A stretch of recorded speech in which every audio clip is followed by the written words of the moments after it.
On a bien vu que le Nouveau Testament n'était pas...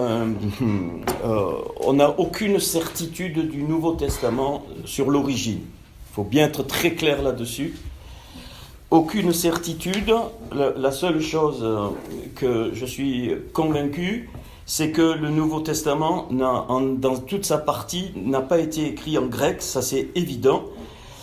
Donc ça c'est la sensation dans mon cœur, je pense, de la part du Seigneur. Donc le Nouveau Testament, Jésus était juif et il le restera. D'ailleurs il est appelé Rabouni. On a vu plein de choses où d'un coup ça s'éclaire quand on comprend l'aspect sémite profond dans le sens profond du terme, pas du tout. Donc c'est certainement pas. Je vous sors, moi je vous dis, ça sort de mon cœur.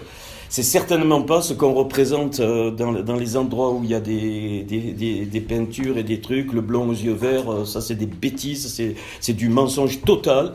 Notre Seigneur était juif, il était rabouni,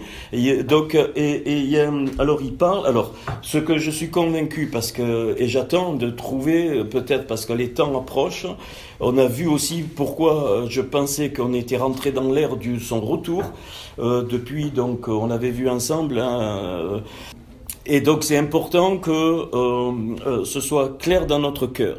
Donc autant ce qu'on va voir au niveau de la Torah, le concile de Gymnée en l'an 70 a déclaré les 304 805 lettres des 5 livres qui sont très mal traduits. Donc nous on a traduit Genèse, Exode, Lévitique, ainsi de suite, c'est pas ça. Donc Genèse au Bereshit, dans le commencement, Exode c'est Shemot, les noms, Lévitique c'est Vaïkra, Appela, ainsi de suite. Bon, c'est pas mon propos ce soir, mais juste dire, c'est important de le comprendre, que je suis convaincu que tout le Nouveau Testament a été écrit en hébreu ou en araméen, sauf les 12 lettres de l'apôtre Paul aux églises grecques, parce qu'il y avait 12 églises grecques auxquelles il écrit. L'épître aux Hébreux a été écrit en hébreu, ça me paraît évident. Et puis quand on relit l'Apocalypse de Jean, les épîtres de Jean, tout ça, eh bien on s'aperçoit que c'était profondément sémite. Je voudrais donner 2 textes, et puis après on va réattaquer dans la Torah, mais c'est pas 2 textes à part, vous allez comprendre pourquoi.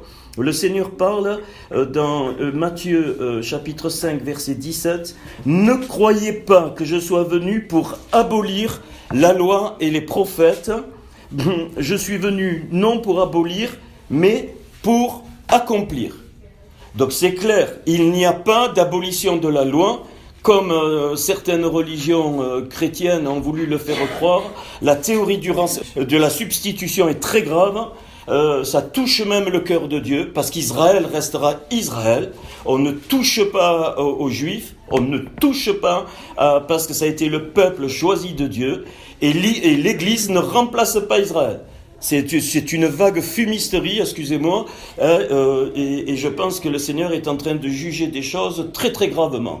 On doit retourner à la vérité. Notre Seigneur a dit « Je suis le chemin, la vérité et la vie ». Quand il parle à Pilate, il cherche, il dit « Je suis la vérité ». Il n'y a pas 36 000 dieux. Pourquoi je dis ça? Parce que c'est très important. La Trinité est une vague fumisterie, une saleté, et ça trompe les âmes. Je ne parle pas des âmes qui sont engluées là-dessous.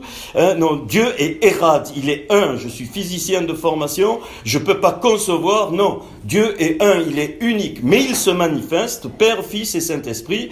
Il n'y a pas 3 dieux, ça n'existe pas. Il y a un seul Dieu, de l'Ancien Testament, du Nouveau Testament, c'est le même. Et Jésus est bien plus qu'un homme, bien plus qu'un prophète. Il est l'incarnation de Dieu. Dieu s'est montré. J'ai très fort ça sur le cœur. Il faut démonter ces mécanismes parce qu'ils sont pas corrects et ils nient l'œuvre de la croix de notre Seigneur. Pourquoi? Parce que je donne une image, c'est comme le soleil. Le soleil, il est érad, il est un. Comme nous, on est un, mais on a un corps, un âme et un esprit. Je peux pas prendre mon âme et la jeter là-bas, prendre mon esprit et le jeter là-bas. C'est pas 3 personnes. Mon esprit, mon âme et mon corps, non, c'est une personne, Christian Pellon, qui se nomme Christian Pellon, Isabelle, peu importe les prénoms. Et en moi, je suis constitué de 3 parties qui font érad, c'est-à-dire qui sont différentes, mais qui font que je suis un être vivant. Donc mon âme, là où j'ai les sentiments, là où je pleure, là où j'ai la joie. Mon esprit, c'est l'étincelle de l'âme, c'est là où le Seigneur peut toucher dans l'étincelle de mon âme. C'est la partie vraiment immatérielle qu'on peut pas capter avec notre dimension dans cette terre. Et pareil, je donne souvent l'exemple du soleil. Le soleil, il est un, il n'y a qu'un soleil, mais il envoie la lumière, Christ, il envoie la chaleur, le Saint-Esprit, et il envoie aussi l'électromagnétisme, puisque c'est lui qui envoie toutes les particules de physique qui font qu'on a un champ magnétique autour de la Terre, et donc ça c'est le Père. Voilà. Donc quand le Seigneur parle du Père, il faut bien comprendre, il s'adresse pas à une personne qui est là-haut, non, il dit celui qui m'a vu a vu le Père. Il est érade dans toute sa dimension, mais c'est ça le grand message du Seigneur, parce que pour moi le catholicisme romain est une déviation totale et démoniaque de ce que le Seigneur a donné. D'abord le Seigneur était juif, or excusez-moi, l'église de l'Inquisition elle a massacré des juifs parce qu'ils acceptaient pas, c'est complètement à côté du cœur même de notre Seigneur. Moi personnellement quand j'étais enfant élevé quand j'ai découvert la vérité avec les évangiles, et puis ce qui me chagrine beaucoup, c'est que les soi-disant chrétiens ne lisent pas la Bible. Je leur dis, mais allez de vous-même lire, même si la traduction est mauvaise, mais vous allez déjà vous apercevoir plein d'erreurs, des trucs qui ont été... Et la vérité est en train de sortir et ça s'accélère. Et nous, on rencontre des gens, ils ont soif, là où on est allé, ils ont une soif, ils en ont marre d'avoir été trompés, les gens, je vais pas parler de ça. Alors, je reviens. Ne croyez pas que je sois venu pour abolir la loi ou les prophètes, je suis venu non pour abolir, mais pour accomplir. C'est-à-dire que le Seigneur à la croix, il a accompli la Torah. Il n'a pas supprimé la Torah, c'est-à-dire l'Ancien Testament, il n'a pas supprimé, il a accompli. C'est-à-dire que je n'ai pas la force d'accomplir toute la loi, les 10 commandements plus les 613 mitzvot que les Juifs accomplissent, les 613 donc commandements, qui en plus des 10 commandements, qui sont une conséquence des 10 commandements. On peut pas. Un homme, personne ne peut, aucun homme sur cette terre, de religieux, pas religieux, ministère, pasteur, pas pasteur, aucun homme sur cette terre n'a pu accomplir toute la loi. C'est impossible. Parce que le Seigneur, il a voulu que l'homme, soit limité. Il n'y a que notre Seigneur il est venu à tout accompli parce qu'il était déjà, il est Dieu, donc c'est lui qui a créé la Torah, c'est lui qui a... Mais c'est important, il dit, je vous le dis en vérité, tant que le ciel et la terre ne passeront point, donc on est dans cette ère-là, le ciel et la terre ne sont pas encore passés, on attend ça, il ne disparaîtra pas de la loi un seul trait de lettre jusqu'à ce que tout soit arrivé. C'est pour ça que vous m'avez vu, je suis allé exprès pour l'hébreu, et c'est très important, chaque lettre a une signification. Et avec les codes, alors on le fera, il y en a qui le demandent, mais pas en petit comité, je ne veux pas, on fera ça étendu pour que les gens entendent et voient ce qu'il y a dans la Torah, c'est magnifique, on ne peut pas toucher, c'est impossible qu'un homme ait pu écrire cette Torah, impossible. Donc on doit la respecter. Vous savez, des fois, j'ai eu parlé à des juifs à l'époque, quand je leur montre ce qu'il y a, ils pleurent. Les chrétiens, je n'ai pas vu encore un pleurer. Excusez-moi de le dire, ils sont trop orgueilleux, ils sont trop imbus de religion, et je pense que j'aimerais que là, quand on va le faire, on se prépare, prêt à pleurer, de voir ce qu'on va voir. J'avais montré à Marc un petit peu et Séverine, mais très peu. Mais tout le reste, et là on doit tomber. Vous avez pleuré ? Nous avons pleuré. Oui, ils ont pleuré. En disant, comment ne pas revenir à la Torah qui est la vérité sans retomber la loi. La différence entre l'Ancien et le Nouveau Testament, l'Ancien était l'ombre des choses à venir, dit l'apôtre Pierre. Et en Christ, la loi est accomplie. Donc il la supprime pas, mais en lui, j'ai la possibilité, donc parce que je demeure en lui, c'est ça le grand message, par la croix, j'ai la possibilité de vivre la Torah, donc avec tout, bien sûr, qu'on a des erreurs, on chute, on se relève, ainsi de suite, mais vous voyez, ça n'a rien à voir. Avant de commencer ces deux textes, celui donc qui supprimera l'un de ses plus petits commandements, en parlant de la Torah et des Navim, et des Kituvim, c'est-à-dire les trois grandes parties, c'est-à-dire la loi, les 5 livres, les prophètes, plus les livres qu'on appelle, nous, poétiques, ainsi de suite. Donc il dit, on ne touche rien de là-dedans. C'est ce qu'il dit. Et il va plus loin, dit, celui qui supprimera l'un de ses plus petits commandements et qui enseignera aux hommes à faire de même sera appelé le plus petit dans le royaume des cieux, mais celui qui les observera et qui enseignera à les observer, celui-là sera appelé grand dans le royaume des cieux. Car je vous le dis, si votre justice ne surpasse celle des scribes et des pharisiens, vous n'entrerez point dans le royaume des cieux. Et en ces temps où moi je suis convaincu que le Mashiach va venir, notre Seigneur va revenir, je ne sais pas quand, parce qu'il dit lui-même, nul ne connaît ni l'heure ni le jour, donc peut-être on meurt, puis les autres générations, mais en tout cas, tout ce qu'on voit, c'est que, rappelez-vous ce qu'a dit le Seigneur, il a dit on connaît ni l'heure ni le jour, mais quand vous verrez ces choses arriver, alors sachez que l'heure est proche. Qu'est-ce qu'on voit ? Eh bien déjà, on a vu ensemble, l'an dernier, Jérusalem, l'ambassade des États-Unis, on a vu ce que ça représentait, pourquoi il revient avec les pieds, je ne vais pas refaire ça, parce que Ésaü tenait Jacob tenait le talon d'Ésaü, et pourquoi le Seigneur revient ? Parce qu'on est la génération du talon. Donc cette génération, peut-être on va mourir, peut-être c'est dans 100 ans, peut-être c'est dans 200 ans, j'en sais rien. Mais en tout cas, ce qui m'étonne, on n'est pas il y a 5000 ans. Hein. Voilà, l'humanité est arrivée à un stade aujourd'hui où on voit des signes, même la nature, le soupir. Paul il dit le soupir après la révélation des enfants de Dieu. Donc on est rentré pour moi, enfin depuis déjà... des siècles, hein, on est rentré dans ce que la Bible appelle le monde à venir, hein, et dont le Seigneur a parlé, il dit le royaume des cieux, le royaume de mon Père, c'est la même chose. Et puis le deuxième texte, parce qu'il a été tellement galvaudé, mais ça m'est venu dans la voiture en venant, hein, donc je ne m'attendais pas à ça. Je sais pas, voilà. Deuxième texte que moi on récitait par cœur comme des débiles, et on nous faisait réciter ça, c'est le Notre Père que beaucoup connaissent par cœur parce qu'on est dans un pays où on a appris ça par cœur, mais sans même savoir ce que ça voulait dire. En hébreu, Avnu. Hein, Avnu, quand tu dis Avnu, ça veut dire Notre Père, c'est Aleph, Bet, Nun. Ça veut dire Av, il y a le Père dedans, Ben, il y a le Fils, et il y a la Roi, la Roi, l'Esprit. Donc Avnu, notre Père, c'est une expression qui... moi enfant je le récitais par cœur, mais je ne savais même pas ce que ça voulait dire. Mais maintenant quand je le lis, c'est magnifique. Hein. Alors il dit Avnu qui est aux cieux, ok. Donc il y a plusieurs cieux, donc plusieurs mondes. On va y revenir. Que ton nom soit sanctifié. Donc, c'est Matthieu chapitre 6, verset 9. Que ton nom soit sanctifié, que ton règne vienne, que ta volonté, c'est très important ça, soit faite sur la terre comme au ciel.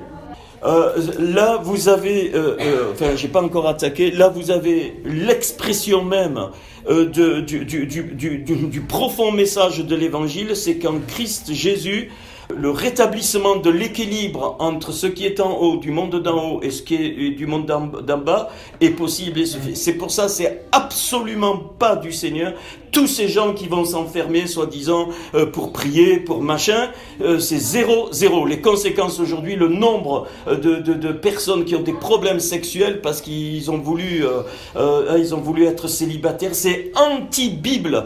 Le célibat est anti-Bible, anti le Seigneur. On va le voir, je ne sais pas comment, mais on va le voir, Dieu a voulu ce monde duel. C'est dans les choses d'en haut, mais mis en pratique dans les choses d'en bas. Vous êtes le sel de la terre, a dit le Seigneur. Il nous a jamais demandé de sortir du monde.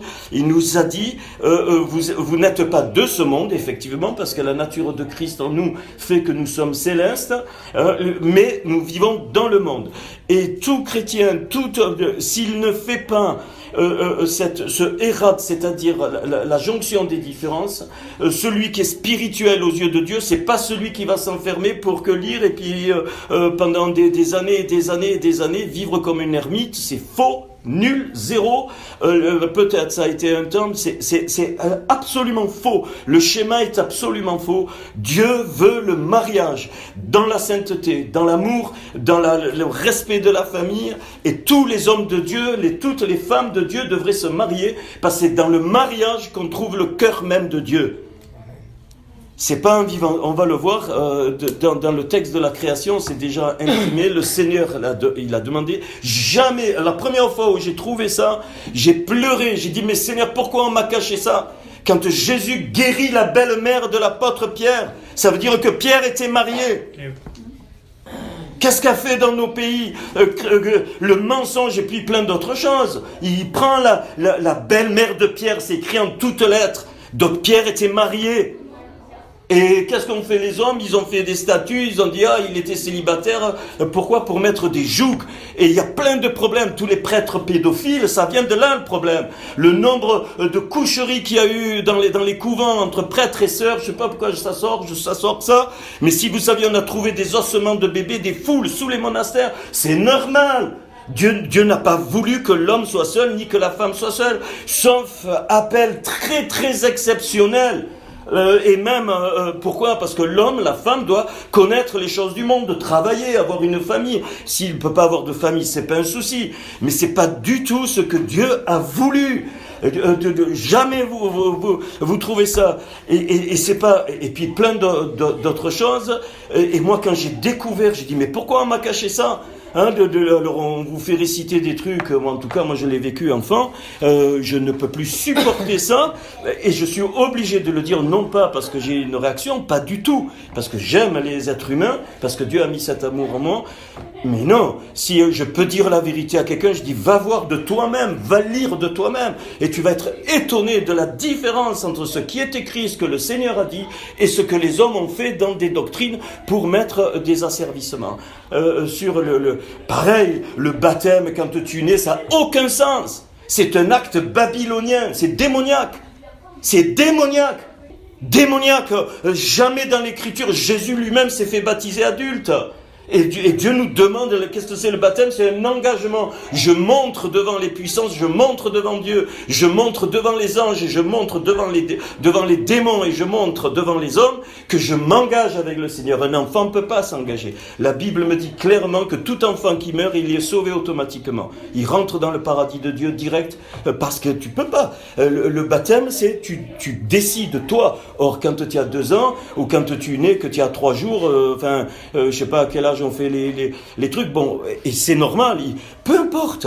Moi, je vous dis vraiment, vous allez ceux qui veulent, vous allez vérifier l'écriture, vous allez voir que ce que je vous dis est pas vrai. Après, c'est un choix. C'est un choix. Après, tu es libre parce que Dieu nous a rendus libres. Donc, personne, moi, j'attaque rien. Je dénonce simplement le mensonge des religions. Alors, les mystiques, ils vont créer les religions orientales. Après, les djihad, là, excusez-moi, mais au nom de Jésus, à l'Inquisition, c'était le djihad de l'époque. On tuait les Juifs et on tuait les gens qui n'acceptaient pas Jésus dans leur cœur. On les crevurait. Donc, c'est pareil que le djihad d'aujourd'hui. Ça, il faut bien le savoir. Aujourd'hui, on se met, oh là là, on est tellement, choqués. Mais je vous dis que, notre histoire, l'histoire de la chrétienté, elle est pas jolie, hein. Et puis tous les scandales au milieu des papes, tous les scandales au Vatican, mais c'est une horreur. Aujourd'hui, c'est une horreur. Donc, par contre, les âmes qui sont là, elles ne sont pas, elles ne savent pas. Donc Dieu ne leur en veut pas. Et il y en a qui continuent, qui aiment Dieu, et Dieu les voit et les touche. Mais à un moment donné, eh bien, le Seigneur, il peut nous toucher dans la vérité. C'est pas une question d'appartenance à une religion ou une autre, pas du tout. C'est une question de vérité. Est-ce que c'est écrit? Non, c'est pas écrit, donc on n'obéit pas à ça. Voilà. Le baptême des enfants n'est pas écrit. Donc pourquoi il faut... Non. C'est un acte qu'on fait adulte. C'est pour ça que personnellement, je me suis fait baptiser, mon épouse aussi adulte. On est rentré dans l'eau adulte parce qu'on concrétisait notre engagement avec le Seigneur. Alors, je sais pas pourquoi je dis ça. Alors, donne-nous aujourd'hui notre pain quotidien, pardonne-nous nos offenses comme nous pardonnons à ceux qui nous ont offensés. On l'a tellement récité, c'est-à-dire que là, le Seigneur, il se révèle dans son grand amour et par la croix. Et le principe de la croix, c'est un principe qu'il a mis dès la Genèse, dès la création, et c'est ce qu'on va voir ce soir en continuant. Mais ne nous induis pas en tentation, mais délivre-nous du mal. Alors là, c'est un peu mal traduit, délivre-nous du malin, c'est-à-dire là, le Seigneur, il présente le libre arbitre. C'est-à-dire que le libre arbitre, tu peux choisir de faire le mal ou tu peux choisir de faire le bien. Dieu nous a créés ainsi parce que c'est un mystère d'abord, mais parce qu'il veut que l'amour entre lui et nous soit un vrai amour. Et le vrai amour va forcément avec la liberté. Satan, lui, impose les choses. Les religions imposent les choses. Les religions te disent, si tu fais pas ça, ça, ça, ça, boum, boum, boum. Non, non, non, non. C'est pas ce qui est dit là, pas du tout. Hein, le Seigneur, il a dit, voilà, hein, le plus grand commandement, tu aimeras ton prochain comme toi-même. Et aimer son prochain, ça veut dire, qu'est-ce qu'a dit le Seigneur? La vérité. On ne doit pas cacher la vérité aux gens, même s'ils se rebellent, même s'ils nous en veulent, même s'ils ne veulent pas l'accepter. C'est pas notre problème. Mais le Seigneur, pourquoi on l'a crucifié? Parce qu'il a dit la vérité. Les religieux n'ont pas supporté parce qu'il disait la vérité. Et il n'aimait pas. Et il dit même à un moment donné, hein, vous annulez la parole de Dieu au profit de vos traditions. Combien de personnes religieuses partout, eh bien, annulent la vérité, la parole de Dieu, au profit des traditions. Mais c'est la tradition, oh, c'est la tradition, c'est la tradition. Et si tu grattes bien, alors je ne vais pas passer toutes les fêtes chrétiennes, entre guillemets, qui sont une falsification totale, où tu ne vois jamais ça dans l'Écriture, et même plus. Et si on regarde un peu l'histoire, eh bien, beaucoup de fêtes sont des fêtes païennes, qui ont été christianisées, entre guillemets, parce que ça a commencé avec Constantin. Constantin, il a dit, ces gens-là, je ne peux pas les choper avec du vinaigre, hein, parce qu'il y avait la persécution, eh bien je vais les attraper avec le miel. Et le miel, eh bien, ça a été, allez, on vous autorise à faire votre culte, allez, et puis voilà, tout ce qui a été institué après. Et donc c'est important de comprendre ça et d'aller soi-même vérifier dans l'Écriture. Tu peux aujourd'hui, merci Seigneur, la Bible jusqu'à longtemps, elle a été interdite de lecture, elle était interdite, on ne trouvait pas, il y a un peu plus d'un siècle, on ne trouvait pas la Bible, hein, c'était interdit par les institutions religieuses, évidemment, parce que quand les âmes trouvaient ce qu'il y avait écrit, et puis forcément, voilà. Alors, et ce Avnou, c'est merveilleux, c'est de Aleph Bet Nun, donc qu'est-ce que ça veut dire? Le Père, le Fils, et le Nun, c'est la révélation. Donc le Fils est révélé comment? Eh bien, par le Saint-Esprit, parce qu'il est remonté, et depuis, le Saint-Esprit agit. Dieu agit par le Saint-Esprit. Jusqu'à son retour, où on revient au Nun, la révélation, on remonte au Fils Ben, et on rentre dans le cœur du Père. Donc il y a vraiment la venue et l'enlèvement. Hein. Donc Avnou, notre Père, eh bien, ça veut dire, voilà, on est là, actuellement sur la terre. Donc on reconnaît le Père, le Fils, révélé par le Saint-Esprit, mais quand le Seigneur va revenir, eh bien le Fils va se révéler, donc on remonte, et le Fils va nous transporter dans le Père.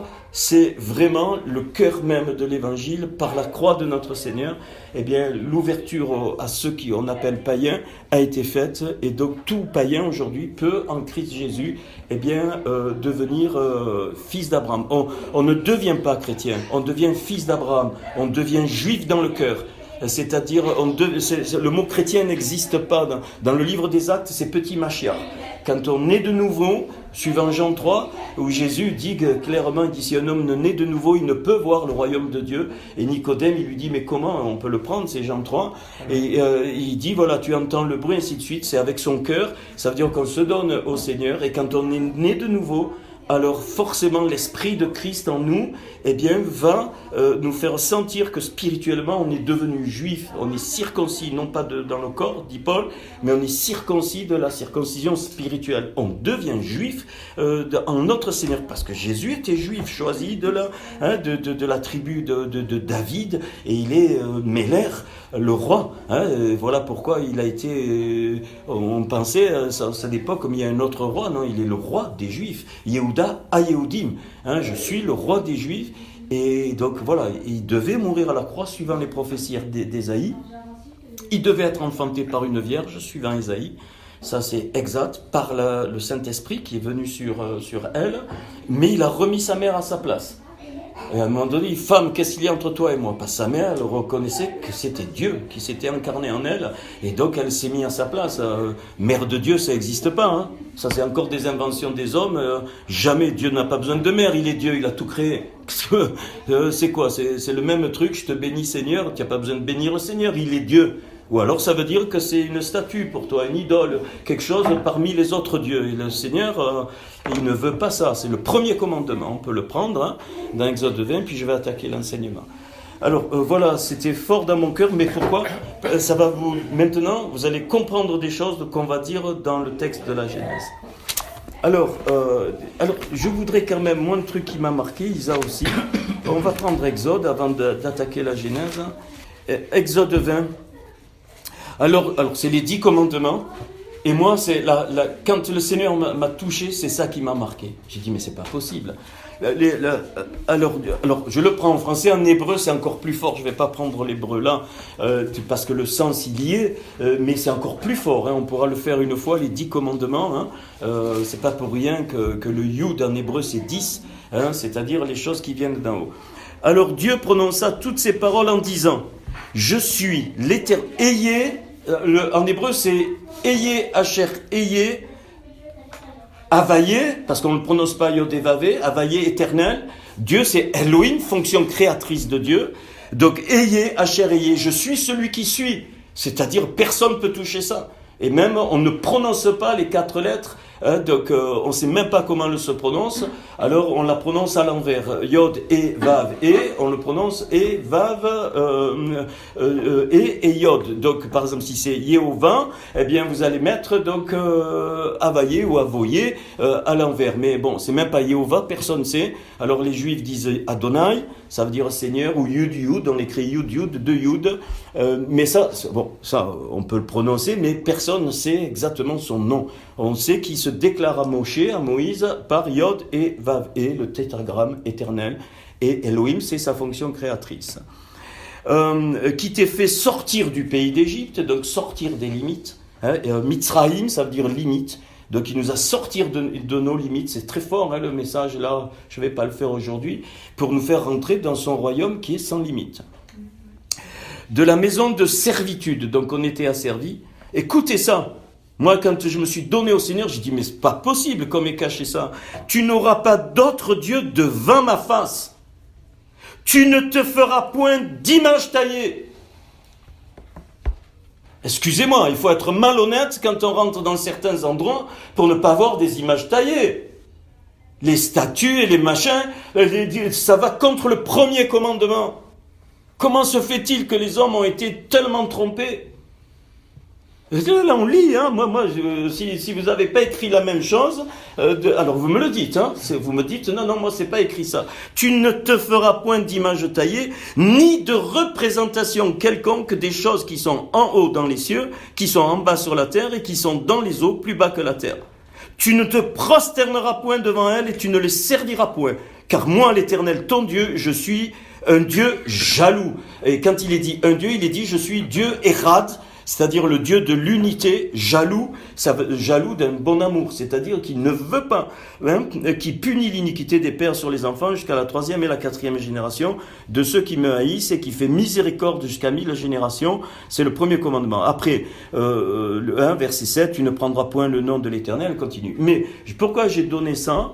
Parce que ce premier commandement qui est fondamental, ça commence par Aleph, c'est le seul commandement qui commence par Aleph, c'est-à-dire la lettre qui est le mystère de Dieu, eh bien c'est ça, c'est-à-dire que alors, excusez-moi, on va parler en vrai, hein, voilà, hein, tu ne le serviras pas, alors le nombre de saints qui ont été inventés, mais comment on peut pas se mélanger avec ça, le nombre d'idolâtries qu'il y a dans certaines églises, c'est une honte, et même chez les protestants, d'une autre façon, parce que des fois c'est dans le cœur, hein. Les protestants ils ont dévié d'une façon, les cathos d'une autre, c'est pas eux, c'est les responsables, c'est pas eux, et puis plein de dénominations chrétiennes qui sont nées après. Alors, vous avez des adventistes et des machins, et ce premier commandement il est enfreint par presque 4 milliards d'êtres humains qui se prosternent devant des statues, des bêtises. Mais comment on peut en arriver là ? Eh bien simplement parce qu'on n'a pas voulu entendre le vrai message de l'Évangile, c'est-à-dire Christ mourant à la croix pour les péchés de l'humanité et donc pour moi. On n'a pas voulu l'entendre. Alors on a impliqué les gens dans quoi ? Eh bien dans une illusion, dans le monde de l'illusion qui donne ce qu'on a vu. Je voudrais qu'on revienne sur la création de l'homme dans Genèse 1, 26. Alors là, nos traductions, elles sont vraiment pas adaptées, mais vous allez voir, ça va, on l'a vu déjà. Puis Dieu dit, faisons l'homme à notre image, selon notre ressemblance. Je vous lis la traduction française.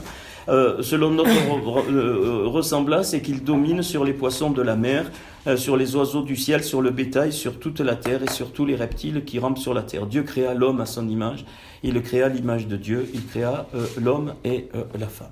Alors, en hébreu, le verset 26, donc c'est Vayomer, donc Edi, Elohim, Dieu, Naasé. Naasé, c'est pas créons, c'est pas créé à partir de rien. Naasé, le mot Naasé, c'est façonnons avec ce qu'on a.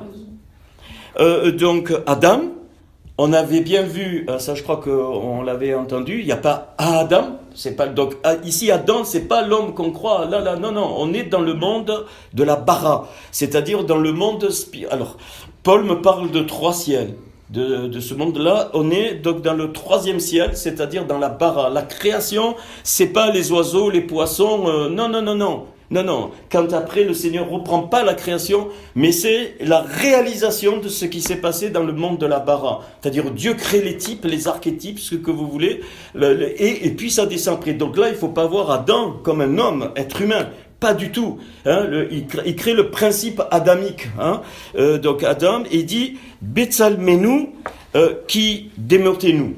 Je vous avais dit, je crois, que, il dit pas à notre image et à notre ressemblance. Il dit avec notre image, créons cet Adam avec notre image. Et le qui, c'était pas un et, mais le qui, c'est selon le modèle de notre ressemblance. Donc Dieu va façonner cet Adam avec l'image. Avec l'image, on ne sait pas encore ce que c'est l'image. Avec l'image, donc il ne fait pas l'homme comme lui. Pas du tout. Aucun homme ici, on va le voir, c'est la ruse du Naranj. Ça a été, mais si tu prends le fruit, alors il n'y a pas d'histoire de pomme dans la Bible, aucune pomme. Si tu prends le fruit de l'arbre de la connaissance du bien et du mal, tes yeux s'ouvriront. Bon, c'est à peu près traduit correctement, et surtout, vous serez comme Dieu. Vous serez comme Dieu. Ça, il a couvert une vérité. C'est vrai que les yeux allaient s'ouvrir, mais il a mis le venin derrière. Vous serez comme Dieu, ce qui était une aberration. Et donc, on va le voir tout à l'heure. Qu'est-ce que c'est qui est rentré là à ce moment-là? Donc déjà, et puis on avait dit Vehirdou, nous qu'il domine, ça n'a pas de sens. L'homme qui domine sur les poissons, sur les oiseaux, ça n'a pas de sens, c'est pas ça du tout. D'ailleurs, le mot Hirdou veut dire aussi descendre. Il veut dire monter au-dessus, mais aussi descendre. C'est exactement le même mot. Et là, et en plus, il est tiré du mot main, donc ça veut dire que c'est l'autorité de Dieu avec la main qui crée.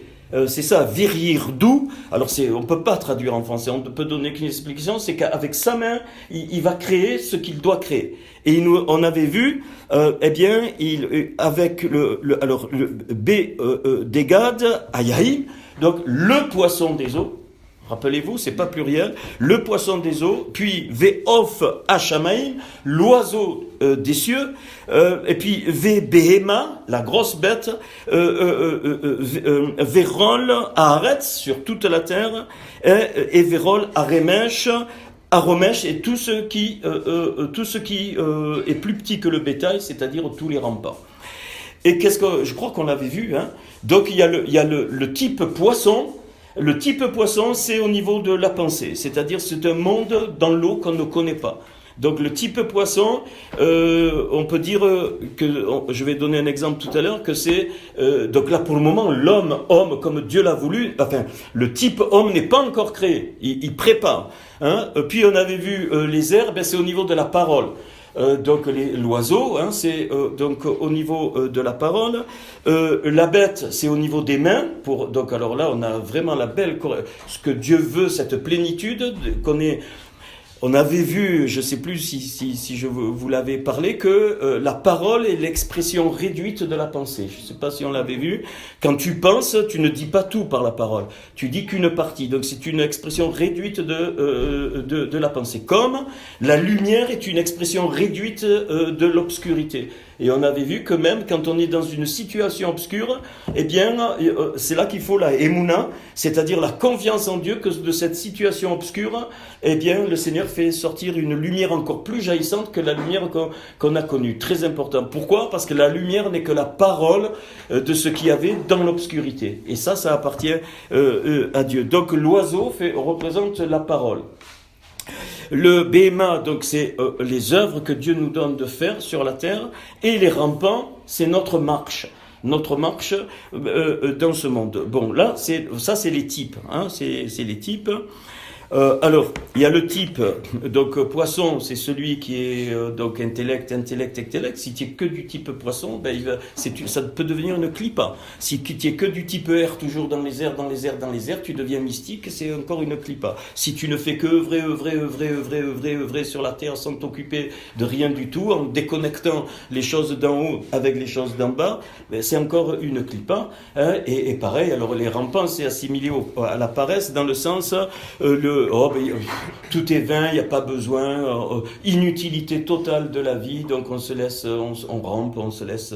Hein, c'est vraiment le type rampant de l'inutilité de la vie. C'est ce type-là qui a fait à Ésaü, donc Esav, vendre son droit d'aînesse, pas la bénédiction, le droit d'aînesse. Pour un plat, il dit bon, je m'en fous, de toute façon je vais mourir, il n'y a rien, ça me sert à quoi ce droit d'aînesse? Mais il n'avait pas pu faire la relation entre le droit d'aînesse et ce que Dieu voulait. Et le verset 27, maintenant, le Seigneur prépare toujours, on est dans le monde de la bara, dans le 3e ciel, et après ça descend jusqu'à la assia, c'est-à-dire à l'assemblage, pour sortir dans notre monde. Je vais le donner parce que je crois que ça va intéresser certains. On a exactement la même correspondance dans notre âme. Notre âme, elle est constituée de 3 parties fondamentales. Ça, on trouve ça dans l'Écriture. J'ai pas le temps de donner les références. Le nefesh, c'est la partie de l'âme qui nous pousse à l'action. Le nefesh. Donc ça, transporté dans le monde, dans les 3 ciels. Hein. La ruach, c'est la partie de l'âme qui nous pousse au sentiment.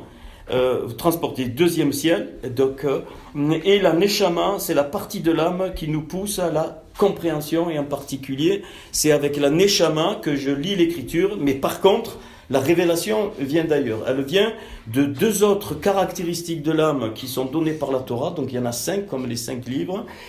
Donc c'est la raya, avec le cœur, avec le lèvre, une connaissance intuitive de la vérité. On ne sait pas pourquoi, on ne peut pas expliquer, parce qu'on n'est plus dans le monde de l'âme, enfin des 3 parties de l'âme qu'on ressent. On est dans le monde de l'étincelle de l'esprit. On ne sait pas pourquoi, mais on sait que ça c'est la vérité.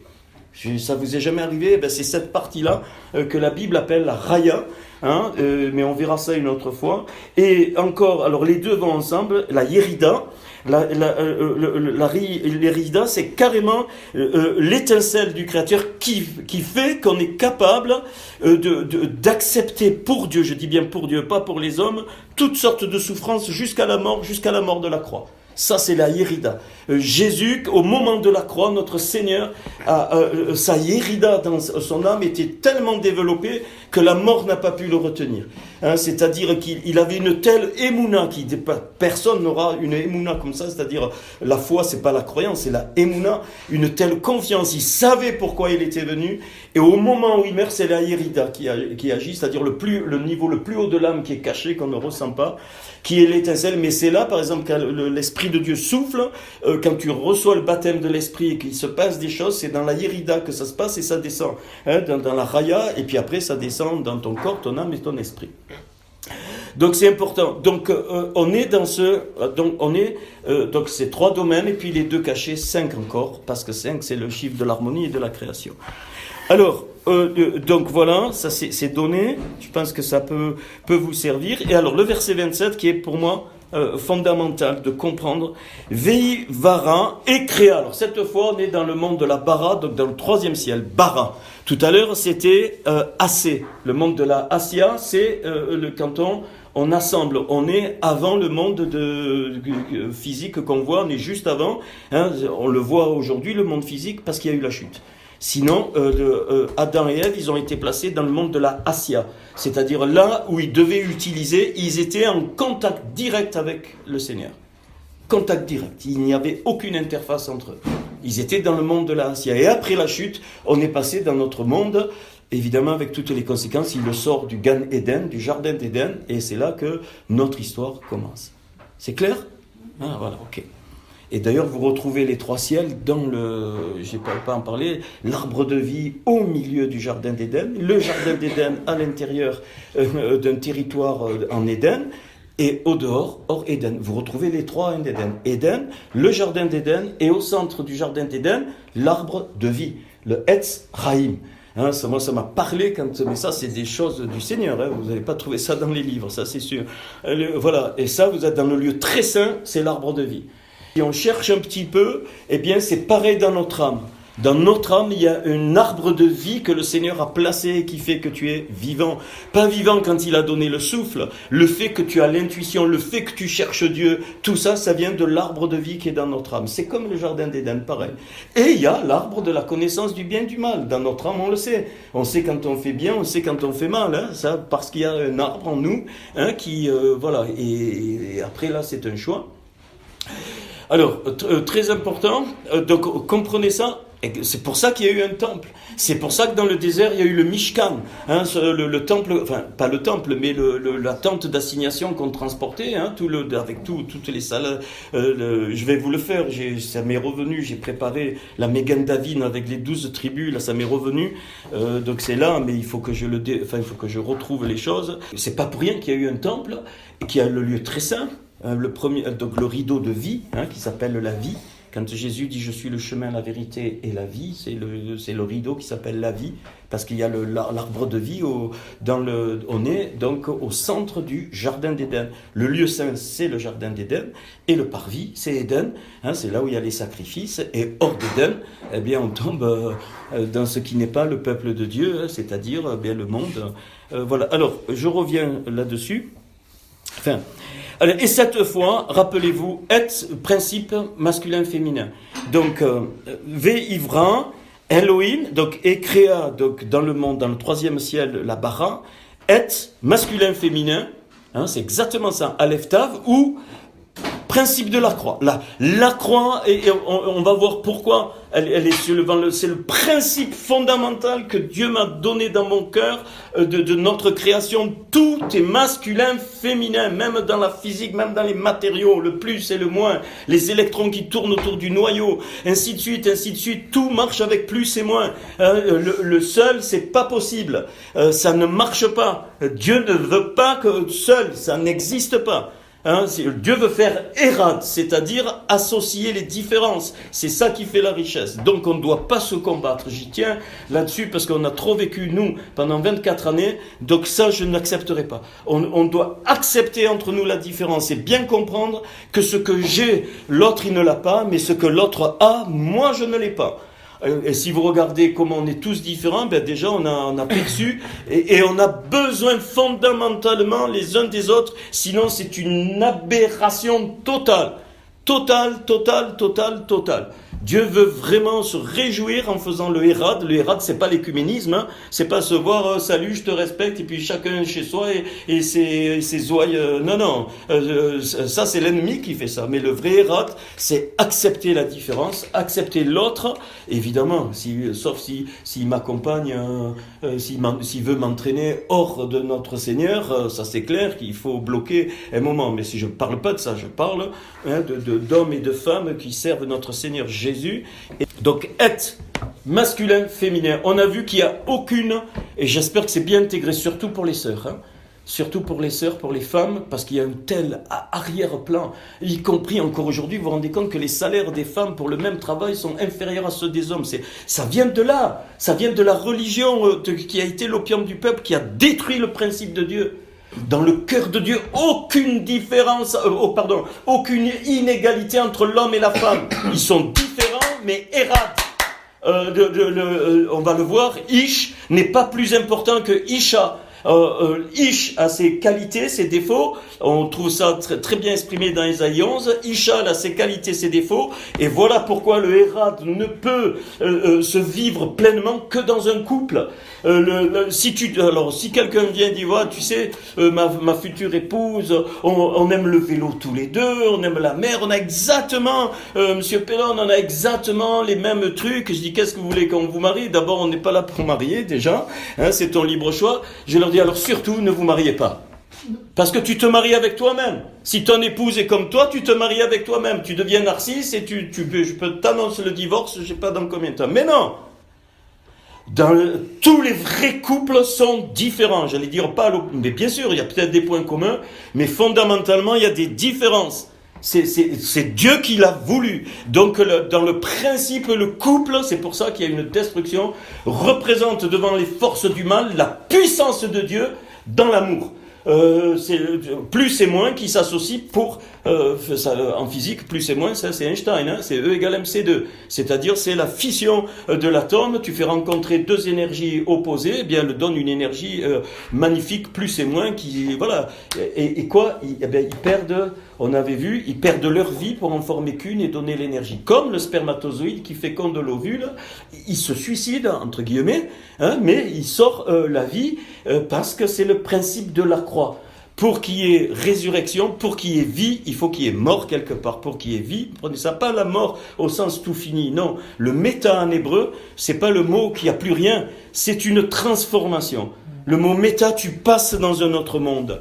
Ça n'a rien à voir avec la mort comme on l'a enseigné, où les gens, ils ont même peur de la mort parce qu'ils pensent qu'il n'y a plus rien derrière. Et le mot méta, donc, va forcément avec la résurrection. C'est-à-dire qu'on marche, comme il dit Paul, de croix en croix. L'image de Dieu, c'est la croix, on va le voir, donc suivant le principe de la croix. C'est-à-dire dans un couple réfléchi, si tu donnes tout, on n'en est pas là, hein. Ni mon épouse ni moi, on doit tendre vers ça, mais personne, il n'y a que notre Seigneur, il n'était pas marié notre Seigneur, mais il nous l'a appris, il n'y a que notre Seigneur qui a réalisé ce parfait érad avec Dieu, il nous l'a montré, et voilà pourquoi Paul a écrit les plus belles lettres sur le mariage, hein, quand il dit que c'est une sanctification, ainsi de suite, le don de soi à l'autre. Et c'est pas facile, jusqu'à ce qu'on ferme les yeux, on travaillera ça, on tend, mais on n'y est pas. Nous, on n'y est pas. Enfin, moi, j'y suis pas, ils en ont plus, je pense pas. Hein, voilà, parce qu'on est différents, et puis c'est tout un travail. Donc Dieu veut pas qu'on soit changé, c'est-à-dire qu'on se métamorphose comme l'autre. Non, il veut qu'on reste tel quel, mais par contre, tout ce qu'on a, il le sanctifie pour... et ça, il faut bien comprendre. Voilà pourquoi aujourd'hui la famille et les couples éclatent. C'est parce que l'ennemi s'en donne à cœur joie, et c'est un signe des temps de la fin. C'est-à-dire le modèle de l'Hérad, des choses d'en haut, des choses d'en bas, que Dieu veut, qui se reporte sur le couple en priorité, et on va voir pourquoi, prend une claque. Aujourd'hui, les familles, bien sûr, il faut aider, hein. On n'a pas à juger, c'est pas à nous à juger, à condamner, voilà, et ça fait des souffrances. Les divorces, jamais moi j'ai vu une famille qui, même s'ils disent, oh, moi je m'en fous, je l'aime plus, ouais, ok, mais ça laisse des traces, hein. Les divorces laissent des traces. Tu ne vis pas avec quelqu'un tant d'années, puis d'un coup, la fleur au fusil. Mais ils ne le montreront pas, surtout les hommes, mais ça laisse des traces profondes, hein. Les enfants, n'en parlons pas. Et bon, voilà, c'est tout un... Donc, vous voyez, tout ça, ça vient de là. Donc, et à Adam, cette fois. Donc, suivant masculin-féminin, mais on va y venir. Cette fois, plus Adam, le principe, le Adam.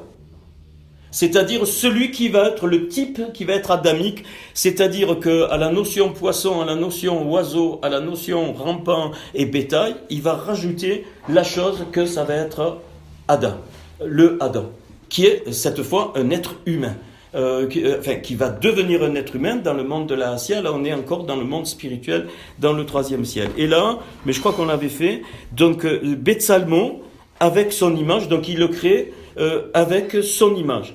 Et puis le texte nous dit Betselem Elohim bara Oto. Alors qu'est-ce que ça veut dire avec image? Je traduis, Dieu créa lui. Ça veut dire qu'il ne crée pas l'homme, ce Adam à l'image de Dieu, il le crée avec son image.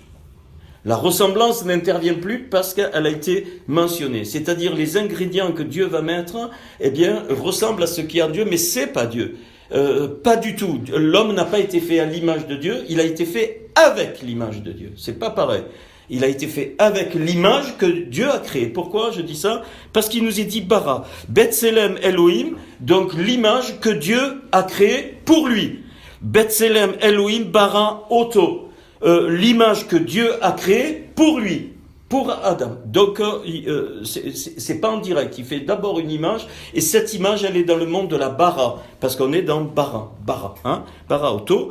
Et puis, il va nous donner le type de l'image, de suite après, Zararune Keva, mâle et femelle, bara otam. Il les créa en se référant au tam, c'est eux, il créa eux, donc Zararune Keva, bara otam. Il fait référence, forcément c'est comme ça dans le texte hébreu, à Adam et son image. Le E ici, c'est pas l'homme et la femme, il n'y a pas d'homme et de femme encore. Il dit Zararune Keva, le type mâle, femelle, il dit pas qu'il a créé un mâle et une femelle. Non. Il dit que Zararune Keva, ça il donne le modèle de l'image, donc le principe de la dualité, l'homme et la femme, le plus et le moins, ainsi de suite, toute la création. Et comme ça, Bara, Otam, eux, c'est-à-dire non seulement l'image, mais Adam, qui a été fait avec cette image, sont tous les deux Zararune Keva. Donc il faut bien comprendre que ça a une portée spirituelle immense. Quand il y a un mariage sur la terre, ce n'est que le reflet de ce qui se passe dans le 3e ciel, bien-aimé. Quand Dieu t'a pris...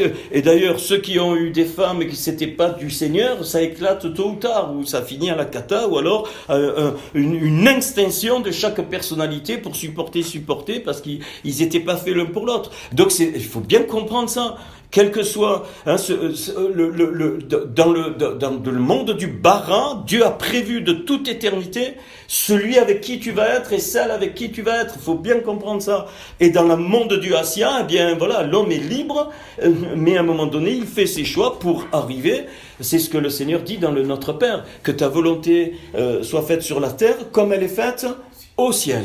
Et tout le peuple de Dieu, toute l'histoire du peuple de Dieu, c'est ça. C'est de faire descendre la volonté de Dieu sur la terre.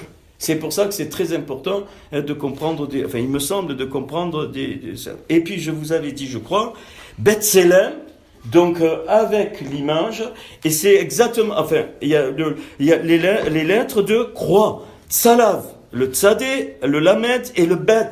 C'est-à-dire que l'image de Dieu, elle est suivant le principe de la croix. Et le couple, il est suivant le principe de la croix. Je ne prends pas comme un égoïste, mais je donne. Et si les deux donnent, avec leurs différences, on l'a même physiquement. Ça pose aucun problème physiquement. Hein, qu'on soit différent et qu'on se complète. C'est même, c'est une prière. Hein, c'est merveilleux. On le voit physiquement, mais alors par contre, dans l'âme et dans l'esprit, on a du mal. Hein, on a vraiment du mal. Alors physiquement, là, tout le monde, pas de souci. Hein, on a compris. Mais oui, on donne. L'homme, il donne et la femme, elle reçoit, mais elle le donne aussi. Tous les deux, si une femme se donne pas à l'homme, même physiquement, c'est quoi hein, c'est un viol, c'est quoi c'est encore l'ego qui se satisfait, c'est un homme qui se satisfait, une femme qui se satisfait. Non, le vrai couple, on donne l'un à l'autre, et ça, c'est quelque chose de merveilleux, physiquement, mais l'âme, et ainsi de suite. C'est la même image que Christ et l'Église. Je parle pas des églises. Non, Christ et l'Église en tant que corps, ça c'est très important. Pareil, Christ nous a tout donné. Et tu donnes quoi à lui? Communautairement maintenant. Individuellement, alors déjà c'est la condition nécessaire. Si on n'est pas donné à lui, c'est-à-dire il n'est roi dans ma vie que quand je veux, tu es à côté de la plaque. C'est un principe de la Genèse. Non, il doit être le Meller, le roi dans ma vie. Et s'il est roi dans ma vie, après dans le couple, il doit être roi. Dans la famille, il doit être roi. Et les familles ensemble qui forment le corps de Christ, ou d'autres, peu importe, célibataire ou pas, c'est pas un souci. Pareil, il doit être roi au milieu de nous. Là, on est plusieurs. Il faut qu'il soit roi communautairement. C'est-à-dire, on ne peut pas décider des choses. C'est lui qui doit nous imprimer. C'est très, très important, ce principe du Zararune Keva, parce qu'on a été fait à cette image-là. On descend de cette lignée de la terre. Alors, je ne sais pas si je vous l'avais fait, un des plus beaux exemples de l'homme-poisson, c'est Moshe, qui préfigure le Messie, notre Seigneur.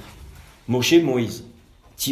tirer des eaux, pas sauver des eaux, tirer des eaux, je sais pas, on en avait parlé de ça, ouais. Alors, je vais, et je vous avais dit que ce qui a fait la force de Moïse, c'était sa femme, petit oiseau derrière.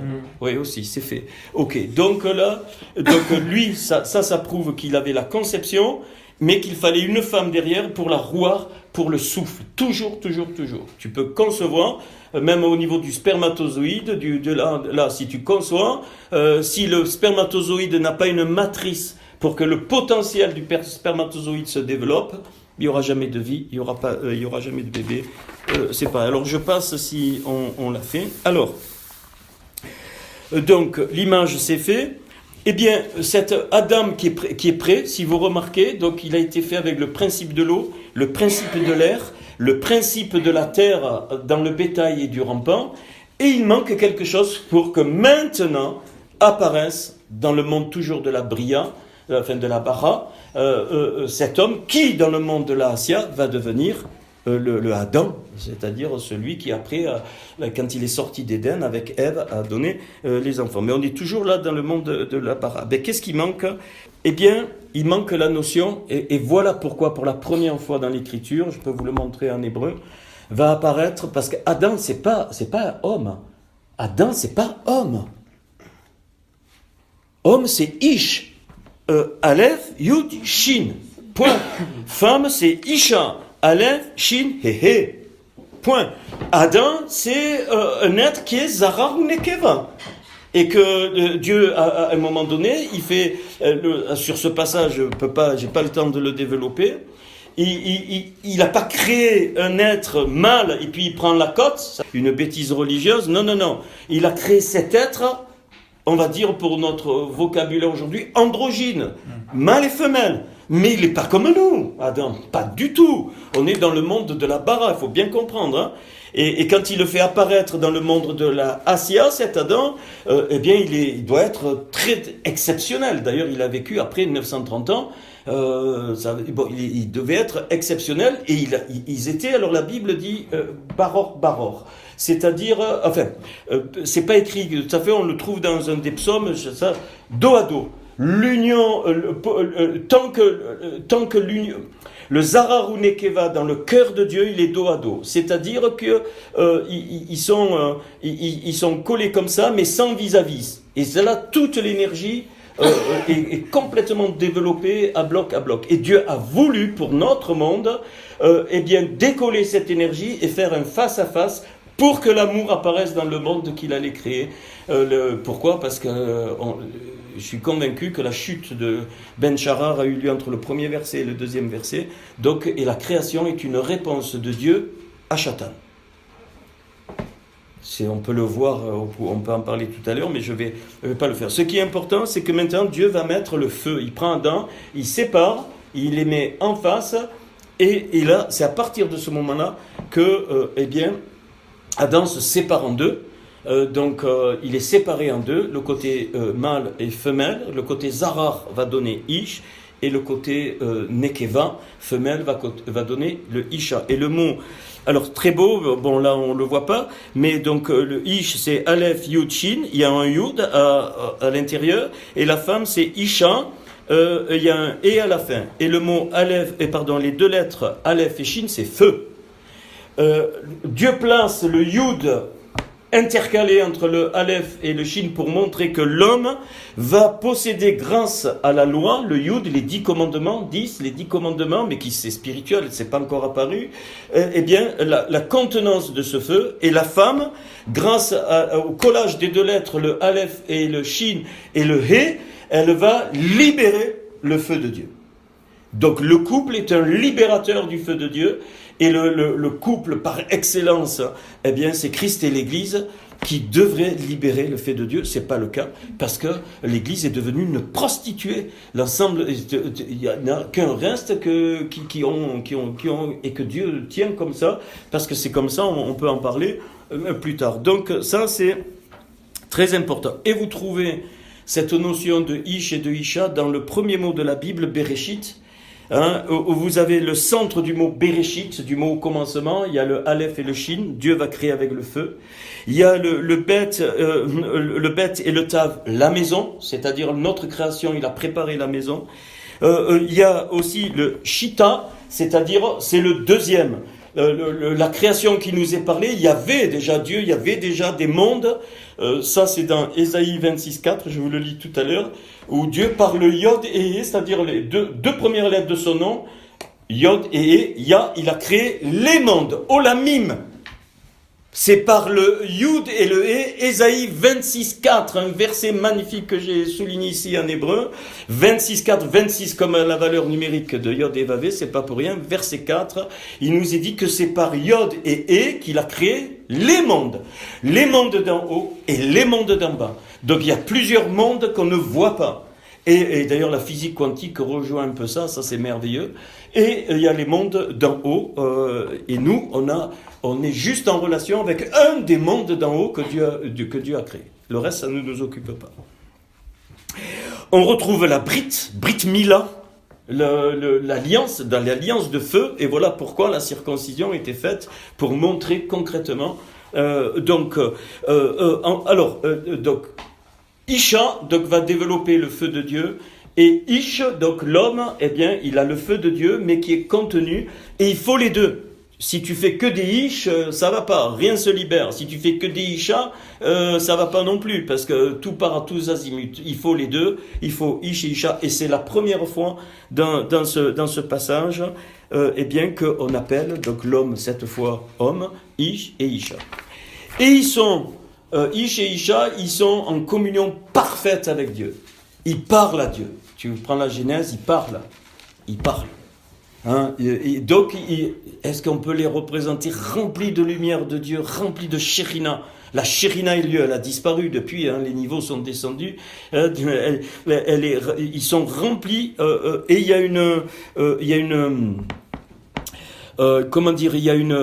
relation, mais j'allais dire presque osmotique avec Dieu, et Dieu se réjouissait de voir donc ce qu'il avait créé comme ça, jusqu'à alors là on va aller un peu plus loin, jusqu'à ce que se présente pas encore Satan, enfin caché le Narash.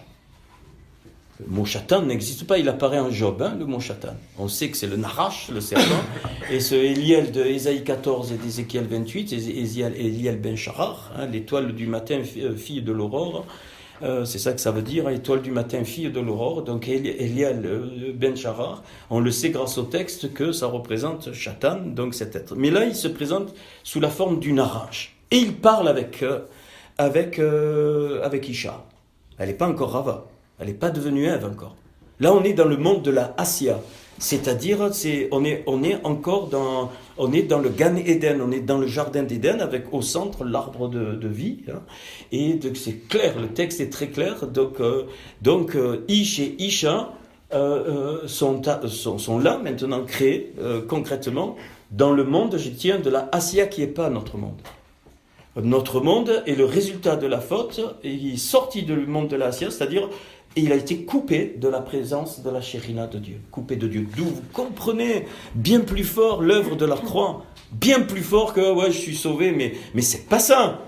Hein, notre Seigneur, il est venu réconcilier le monde de la Assia avec le monde Atzilut. Hein. Atzilut, ça veut dire le monde physique en hébreu.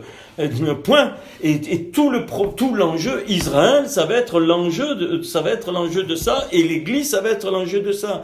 Réconcilier le monde de la Assia avec le monde de Atzilut, c'est-à-dire notre monde dans lequel nous vivons depuis la faute. Il y a pas, là, je vous parle encore au moment où il n'y a pas la faute. Le Narash, mais alors il y a le Etz Tov Vera, c'est-à-dire l'arbre du bien et du mal. Tov Vera, le mot, ok. Mais le Narash, il est dit que c'était le plus rusé, le plus subtil. Qu'est-ce qu'il fait? Merveilleux le texte. Je peux pour vous le montrer. La première fois où on voit le nom de Yod et Vavé apparaître, l'Éternel, c'est à la fin de Yom Hashishi, donc jour 6e, donc là tu as le Yom Yud, Ashishi He, et puis tu as Veroulou Hashamaim, c'est-à-dire Veroulou, il va façonner les cieux. Veroulou, et tu as Yod et Vav et. C'est la première fois que tu le vois apparaître en code.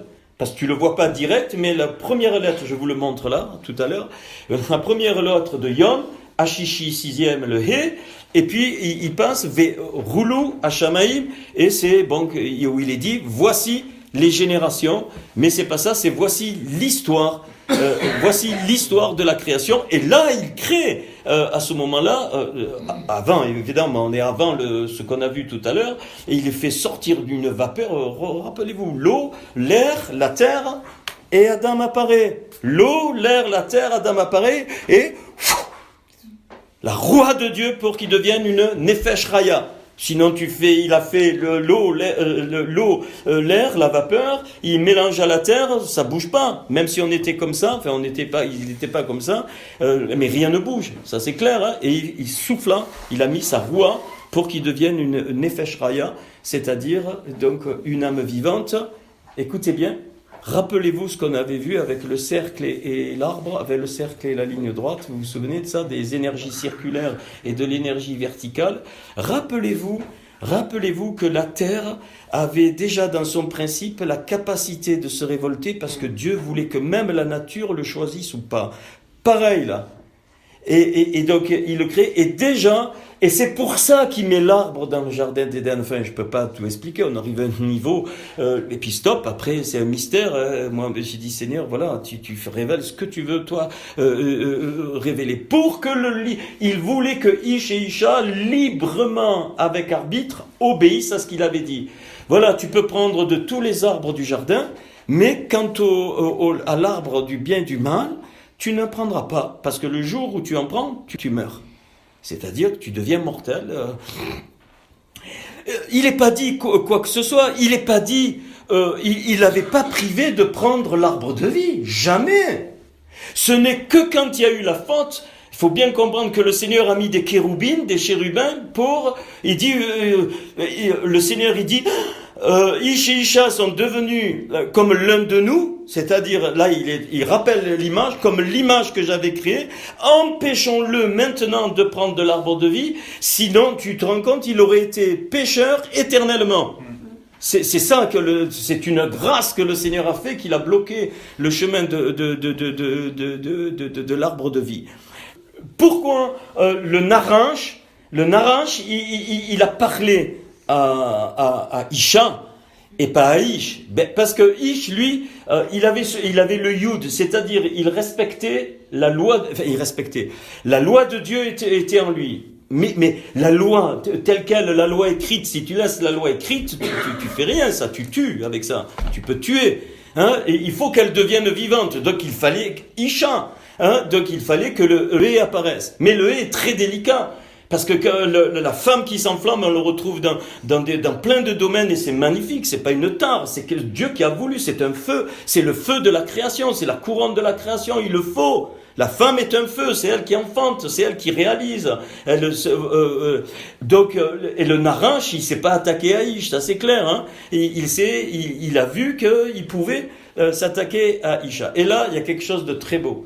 Tiens, dans le nom de Ish et de Isha, je vous ai dit que homme avait le Yud, et la femme le He, le mot Ya, Dieu. Mais le naranj, lui, quand tu regardes le texte, c'est Vea naranj. Il a la deuxième partie de Yod et Vav He. Ah, Vav He. Ah, magnifique. C'est ça la chute. C'est pas ce qu'on croit où elle a pris la pomme. Mais non, on n'en est pas là. Et on est dans le monde de la Assia, il faut bien comprendre, c'est-à-dire éternel. Ish et Isha sont destinés à être éternels, il n'y a pas de temps dans le monde de la Assia. Le temps n'est apparu qu'après la faute en dehors dans notre monde, on ne peut plus voir le monde de la Assia, c'est fini. Il n'y a pas de dimension non plus, dans le sens haut, bas, il n'y en a pas. Il n'y a aucune dimension. On est dans le monde spirituel, mais que Dieu voulait pour que ça se développe. Le Garden d'Éden, il n'était pas fait pour... Non, ils étaient bébés, il était fait pour qu'ils se cultivent. C'est pas écrit qu'ils cultivent le jardin, mais tu rigoles, ils n'avaient pas encore fauté. Donc il n'y avait pas la malédiction de Dieu qui dit tu travailleras à la force de ta sueur. On est dans le Jardin d'Éden avant la faute, et le Seigneur il dit qu'il l'a mis pour qu'il se cultive. Mais tu vas pas cultiver le jardin, puisqu'il se nourrissait spirituellement des arbres. Mais bien aimé, il faut que les clipotes sautent. Il faut que ça saute, parce que c'est imprimé depuis des siècles dans nos civilisations de nuls. Un faux christianisme, un faux messie on a annoncé. Et le Seigneur veut arracher ça. Mais c'est pas ça, on n'en est pas là. Est-ce que vous comprenez la portée? Le yod et le hé. Donc la première partie du nom de Dieu est dans Ish et Isha, et la deuxième partie, il est avec le Narash, qui a déjà chuté, lui. Faut bien comprendre. Mais Dieu ne se repent pas de ses dons, dit la Bible. C'est les fameuses pierres, ainsi de suite. Je vais pas le faire là. Et quoi? Ish et Isha savent exactement le Eyé de Hachem, enfin de Dieu. Pourquoi? Le Eyé, parce que je suis là, ils viennent de recevoir le souffle, ils ont la révélation totale que leur vie, ils vivent, ce qui vit en eux, c'est Christ déjà, là, parce qu'ils sont faits à l'image. Je vais vous montrer ça tout à l'heure avec, si j'ai le temps, avec le Tohu Vabohu, et le Narash, il a le V et le Hé. Et qu'est-ce que c'est qu'il y a nous on voit mais alors je vous dis un autre secret, une autre chose qui m'a percuté. J'ai regardé en hébreu et j'ai toujours pas la solution, mais si vous l'avez, il nous est parlé de la lignée du Narash. Oui, qu'est-ce qu'il est dit après la chute? Il est dit, je mettrai inimitié entre ta lignée, la femme on comprend, puisqu'elle a donné des êtres humains, et ta lignée au Narash. La lignée du Narash, c'est qui? C'est quoi? On la voit apparaître plus loin, avec Amalek, tout ça, mais ça veut dire quoi? Est-ce que le Narash, il avait un type adami, enfin un type, puisqu'il parle, ce n'est qu'après, comprenez, hein, je suis pas en train d'affirmer des choses, je suis en train de poser des questions, que j'ai pas la réponse, hein, à part que le Seigneur nous éclaire, mais c'est important, je sens que c'est important. Le Narash parle, et Isha, elle a été attirée, elle a bien été attirée par quelque chose. Adam, le Ish, il dormait, lui, hein, enfin, il était à côté, voilà. Donc, quand on met le dos sur la faute que c'est de la femme, c'est faux! L'Écriture dit exactement, quand Dieu déclare que maintenant il parle aux deux, et on sait les conséquences, il le dit, mais alors Paul, il va rappeler que la femme a péché en premier, pas au niveau de la gravité, au niveau de l'ordre chronologique de ce qui s'est passé dans la Assia. Donc c'est par la femme que le Narash est venu. Qu'est-ce qu'il va lui présenter, le Narash? Alors là, je compte ça, c'est là. Après, vous triez, hein, c'est Christian. Eh bien, j'ai vu, et dans le texte, je vous le montre, il y a et le Narash, Vehe, le Narash. Alors on vient de voir Yud He, Vav He. Ok. Et le Vav He, j'ai pas le temps de le développer, mais je peux le développer. C'est l'habit de Dieu. Et voilà pourquoi il est dit qu'avant la faute, ils sont nus, ils n'avaient pas honte. Nous, on voit, mais non! Ils sont nus parce qu'il n'y avait pas l'habit de Dieu. Dieu a prévu de les habiller, mais à son temps. Il fallait qu'ils grandissent encore dans cette Shekhina. Ils étaient en contact total. Et Dieu allait les habiller. C'est pour ça que plus tard, il va les habiller avec des habits de peau. Ils se sont fait, quand il y a eu la faute, ils se sont fait des feuilles. Parce que c'est après la faute qu'ils ont vu qu'ils étaient nus. Mais nous, on voit physiquement, mais c'est pas ça. Mais nus de quoi? Ils étaient nus de quoi? Ils étaient nus de l'habit de Dieu. Dieu ne leur avait pas encore donné l'habit, le Vav et le Hé, c'est merveilleux. Que Dieu soit, pas de souci, on est tous là. Mais maintenant que Dieu s'habille pour se révéler, alors là, et c'est par là que le Narash est rentré. par le vav et le hé, par l'habit. Il lui a montré, c'était pas mal, et je vous le montre avec les lettres après, il lui a montré l'habit, et Isha, et elle dit, mais il me faut cet habit pour que ce feu se réalise, c'est normal, c'est elle qui réalise.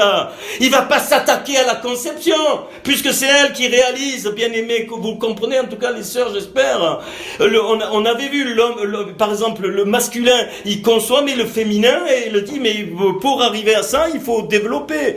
Et donc, forcément, que le Narash, il va s'attaquer au développement. Pourquoi? Il lui présente l'habit, et il lui couvre, alors il dit une vérité, puis il lui couvre de mensonges, et il lui présente l'habit de Dieu. Et quand elle a dit, mais alors, ils étaient nus, ils savaient qu'ils étaient nus, mais pas par rapport à leur nudité. Ils savaient qu'il leur manquait l'habit de Dieu, qui était prévu. C'est ça la faute. C'est que Isha, elle a devancé le temps que Dieu avait prévu pour l'habiller. D'où la notion de couverture dans toute la Bible. Ça t'explique pourquoi dans les trois fils, l'autre il a été maudit parce qu'il n'a pas couvert la nudité de son père. Ça vient de là. Pourquoi? Mais qu'il n'a rien fait de mal. En plus, ça vient de là. C'est un acte prophétique. C'est quelque chose de très fort. Ça vient de là. La faute, c'est pas qu'elle a pris le mal, qu'elle a couché ou pas ça du tout. La faute, c'est que le Narash lui a présenté l'habit de Dieu et elle l'a pris. Et son nom est devenu Rava. Ret, écoutez, Vav et les deux lettres que le Narash avait. Bien aimé, si vous allez me dire, ah non, je conteste, alors il y a des clipotes qui... Oui, et là, Isha, quand après la faute, on peut le voir un instant, et puis ils viennent dans le monde de Hatzilut, maintenant qui existait, ils viennent dans le monde de Hatzilut, et on connaît, et elle devient Rava. Ret, le 8, c'est-à-dire celle qui est porteuse de la surnature, eh bien elle va se coller le Vav et le Hé du Narash. L'habit trop tôt que Dieu voulait lui mettre. C'est pour ça que de suite après Dieu leur fit des habits de peau pour les couvrir. C'est merveilleux. Donc le Vav et du Narash, il est passé sur Isha parce que c'est elle qui l'a dressé, et Isha est devenu Rava avec le Vav et le Hé. Et son mari, pareil, parce qu'ils font une seule chair. Il est dit dans un verset qu'ils deviendront, l'homme et ils se détacheront de son père et sa mère et deviendront Érad, c'est-à-dire ils s'uniront, et voilà. Et tu expliques la lignée de Caïn, tu expliques après la lignée d'Abel, et ainsi de suite, et ainsi de suite. Et là, tu as alors après la lignée du Narash, est-ce que c'est dans ce sens? Est-ce qu'il s'est passé autre chose? Je sais pas. Moi, j'ai pas eu, là, ce que je vous donne, c'est la lumière du Seigneur. Merci Seigneur, qu'il faut être comme un enfant. Alors je le répète. Donc c'est évident que l'ennemi, tu vous rendez compte de la dimension qu'il y avait dans la Assia, une dimension mais incroyable. C'était plus fort que la Shekhinah que Moïse a vue. C'était aussi fort que la résurrection de notre Seigneur, et voire plus, parce que le Seigneur, il est venu montrer, point. Mais dans le royaume, c'est très très fort. Donc, ceux qui y avait dans la bara, eh bien, étaient dans la Assia, avec une dimension du premier ciel, pour qu'ils vivent dans le Gan Eden. Mais alors, je redis, exprès pour que ça rentre bien. Et la faute, c'est quoi? C'est que, eh bien, le Narash, qui était rusé, eh bien, il n'est pas venu, voilà. Il lui a montré le Vav et le Hé. Il lui a montré l'habit de Dieu. Et donc ça, c'est hyper important. Bien aimé, c'est hyper important. Et d'où il a tiré ce Vav et le Hé? Bien, c'est... Mais alors là, je me suis arrêté dans la voiture, j'ai dit, Isa, tu me donnes pas que j'ai eu la révélation dans la voiture, non, mais j'avais oublié de noter ça. Quand il nous est dit que c'était Tohu, vous vous souvenez?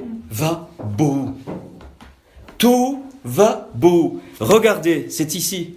Alors, le Bohu, c'est quoi? Alors là, on est avant. Par contre, ça, je ne vais pas vous trier, mais on est avant que Dieu fasse même le bara, puisqu'il nous est dit, Bereshit bara Elohim et Hashamayim ve'et haaretz, dans le commencement, où voici, ainsi de suite, et puis de suite après, la terre était informe, on a traduit informe et vide. Alors, c'est à peu près correct, mais pas tout à fait, mais c'est pas grave. Donc, le beau vato, c'est quoi? Le bête, c'est la maison, donc sans maison, vide. Ok. Et Tohu, eh bien, la lettre Tav, c'est sans loi. La Torah, c'est le Tav, sans loi. Le Bet, c'est la maison, sans maison. Comprends, c'est fort là. Donc, tu écris le Bohu comme ça, le Tohu comme ça, déjà à part. Alors, qu'est-ce qu'est venu faire le Seigneur? Voilà pourquoi il nous dit qu'il est le Aleph et le Tav. Il est le alpha et le oméga. Pourquoi? Parce qu'à la croix, il réconcilie le Bet et le Tav. C'est pour ça qu'il est le signe. Et le Tav, c'est un signe, c'est la forme d'une croix. Et le Bet, c'est le royaume de Dieu. Et le Mashiach, donc, construit ici, quand ça descend, c'est le Bet. Et quand ça remonte, c'est le Tav, c'est-à-dire par la croix. Donc, la mort et la résurrection de Christ, elle est là. C'est la réconciliation du monde du Bohu, qui est avant la bara, et du monde du Tohu, qui est avant la bara. J'explique petitement. Le monde du Tohu, c'est quand il n'y avait pas encore de loi, que Dieu n'avait pas créé les lois. Et le monde du Bohu, c'est quand Dieu n'avait pas créé l'espace dans lequel ces lois allaient exercer, c'est-à-dire la maison, le Beit. Et donc, il nous est dit que la terre était informe et vide et qu'il avait Tohu va Bohu. Mais pourquoi? Et ça me confirme que cet être qui était magnifique, il a, dans sa descente, parce qu'il était équipé, on fera les 3 pierres qui lui manquaient, vous allez voir la correspondance, il a emporté une partie de l'habit de Dieu. Pas que Dieu s'habille, mais là, c'est dans les principes, c'est magnifique. Et quoi? Eh bien, Bohu, il a le He et le Vav, et Tohu, il a le He et le Vav. Et Ve'achatan, il a pris le V et le Av avec lui, dans la chute. Et il a présenté cet habit, en tout cas une partie de l'habit, ça je ne sais rien, après ça dépend du Seigneur, s'il veut révéler plus fort, moi je peux plus, hein. Et c'est magnifique. Alors, et là, quand tu comprends la faute comme ça, quand tu comprends, quand ça s'éclaire, parce qu'on ne peut pas comprendre, ça veut dire embrasser, hein, dans le texte hébreu. Oubliez comprendre avec votre tête, là vous êtes dans une touma. Si ça avait la tête du touma, une clipa, il faut que ça sorte. Il faut que ça sorte. Embrasser, ça veut dire embrasser. Tu embrasses la croix, tu embrasses la Torah, tu embrasser. Ça veut dire pas comprendre avec son intellect. Ça veut dire embrasser, ça veut dire oui et amen. C'est ce qui est écrit dans l'écriture. Émet, en vérité, en vérité. Émet, en vérité, en vérité. C'est ça que ça veut dire. Embrasser et comprendre. Et donc, et c'est là qu'il y a la chute. Dans la chute, il a pris le He et le Vav, permis par Dieu, parce que c'est tout le Seigneur qui contrôle. Attention, hein, tout, absolument tout. Donc, il savait où il voulait en venir, notre Seigneur. Mais nous, on fait un constat. Enfin, c'est que voilà. Et d'où? Alors, tu comprends la dualité, tu comprends l'homme et la femme, tu comprends le plus et le moins. Tout dans la nature est marqué par quoi? Eh bien, par la maison. La maison, c'est-à-dire l'espace et la loi dans laquelle ça s'exerce. Et Christ est venu réconcilier ces deux mondes, le monde d'en haut et le monde d'en bas. Le Tav, c'est le monde d'en haut et le Bet, c'est le monde d'en bas, hein, c'est par la maison. Et donc le Tohu Vabou, ce sont deux mondes qui étaient avant, deux mondes ou des mondes. Ça, c'est été clair dans mon cœur. On retrouve très très peu. Bohu, on le retrouve, je crois, qu'une fois. Et le Tohu, on le retrouve dans Ésaïe 2-3 fois, pas plus. Mais j'ai pas eu le temps d'aller revoir. Je l'avais vu à l'époque.